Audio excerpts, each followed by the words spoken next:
സൗദിയിൽ പൊടിക്കാറ്റും മണൽക്കാറ്റും വലിയ തോതിൽ കുറഞ്ഞതായി റിപ്പോർട്ടുകൾ. 50% കുറവാണ് ഈ വർഷത്തിന്റെ തുടക്കം മുതൽ രേഖപ്പെടുത്തിയത്. ദേശീയ പരിസ്ഥിതി പദ്ധതികളുടെ നേട്ടമെന്നാണ് റിപ്പോർട്ട്. ജനുവരി മുതൽ ജൂലൈ വരെയുള്ള കണക്കുകളാണ് dust and sand storm authority പുറത്തുവിട്ടത്. 53% കുറവ് വർഷത്തിന്റെ തുടക്കം മുതലുണ്ടായി.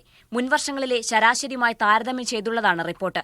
ജനുവരിയിൽ 80% വരെ കുറഞ്ഞു. ഫെബ്രുവരിയിൽ 40%, മാർച്ചിൽ 75% കുറവാണ് രേഖപ്പെടുത്തിയത്.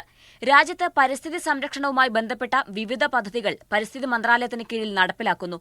Saudi green initiative, cloud seeding പദ്ധതി, മരങ്ങൾ നട്ടുപിടിപ്പിക്കൽ തുടങ്ങി വ്യത്യസ്ത പദ്ധതികൾ വിജയകരമായി നടപ്പിലാക്കി.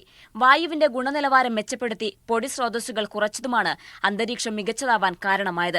പരിസ്ഥിതി സുസ്ഥിരത ഉറപ്പാക്കുന്നതിൽ ദേശീയ തന്ത്രങ്ങൾ ഫലപ്രദമാണെന്ന് സെന്റർ വ്യക്തമാക്കി. Media 1, Jeddah.